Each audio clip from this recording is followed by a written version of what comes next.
All right, let's just jump right in. We all have this feeling, right? That I am in here, inside my head. My thoughts, my memories, my identity. It all feels like it's locked away, safe and sound. But what if that's not the whole story? What if consciousness isn't something our brain makes, but something it tunes into? Today we're going to unpack a fictional story called Mindstorm that takes these huge questions and wraps them in a mind-bending narrative about who we are and what we could become. And the whole thing kicks off with this really simple, relatable idea. You know that feeling when you're just in the zone, in a state of perfect flow, and everything just clicks? Now imagine sharing that exact mental state, that exact thought process, with another person, in real time.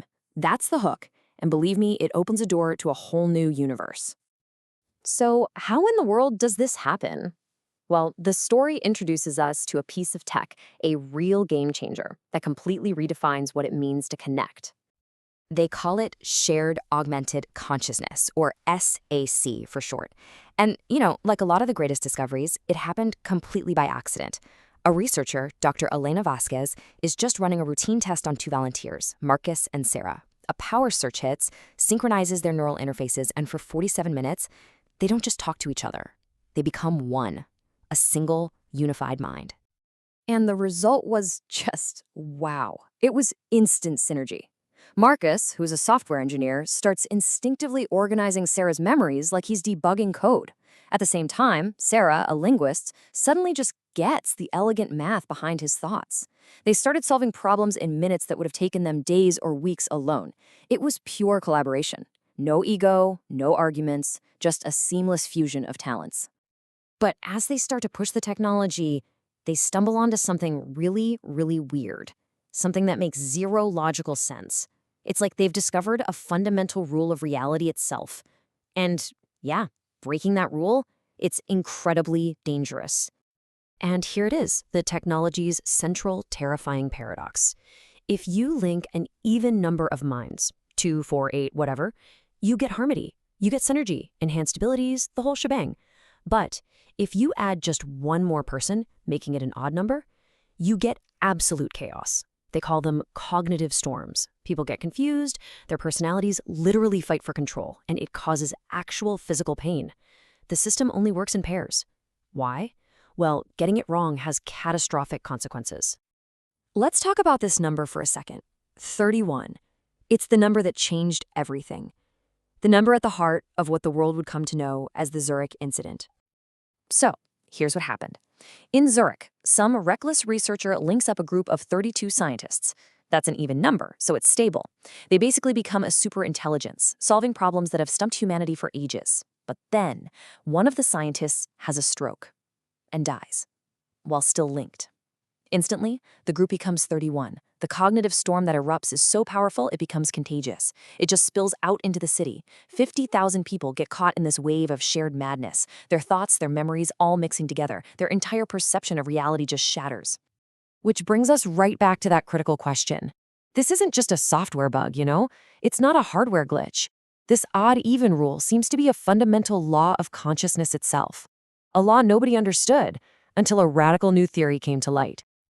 To even begin to explain this bizarre phenomenon, Dr. Vasquez comes up with something that completely rewrites our understanding of the human mind. She calls it the consciousness field theory. And the whole theory is built on an idea that thinkers like Nichola Tesla have talked about for years. What if our brains don't actually create consciousness? What if they just receive it? So the theory goes like this. Consciousness is a universal field, all around us, just like gravity or electromagnetism. Our brains aren't the source. They're incredibly complex biological receivers that tune in to a specific frequency in that field. What you call you, it's just one station on an infinite cosmic dial. Okay, let's just break that down real quick. Step 1, consciousness is a field that permeates everything. Step 2, our brains are just the receivers that tune into it. And step 3, this is what explains the crazy rule. Linking an even number of minds creates a stable harmonic resonance in the field, kind of like playing a beautiful musical chord. But linking an odd number, that creates destructive interference, a dissonant, chaotic noise that literally tears consciousness apart. Now, if you thought that was a pretty big idea, the story is just getting started. This theory doesn't just explain the tech, it uncovers a forgotten history of what it even means to be human. So the story asks this absolutely mind-bending question. What if this state we're in right now, this isolated individual experience that we think of as normal, what if it's actually an artificial state? What if we weren't always this way? What if we chose this loneliness?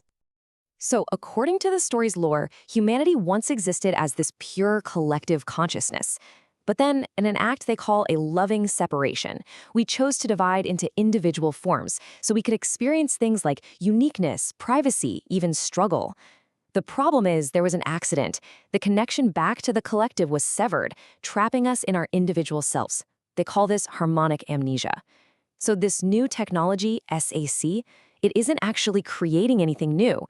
It's just repairing a broken link, helping us remember something we chose long ago to forget. And this implies something even more profound. Our entire experience of linear time and, yeah, even death itself is just a side effect of this separation.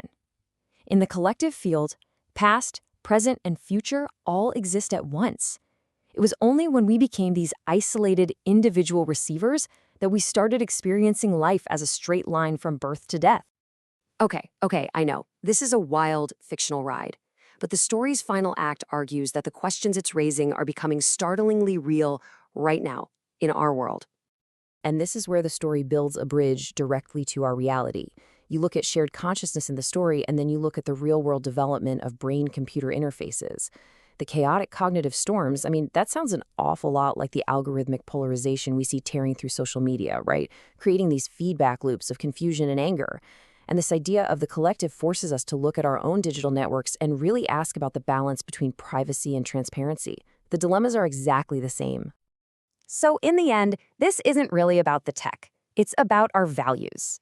The story frames the ultimate choice for humanity as a series of these fundamental trade-offs.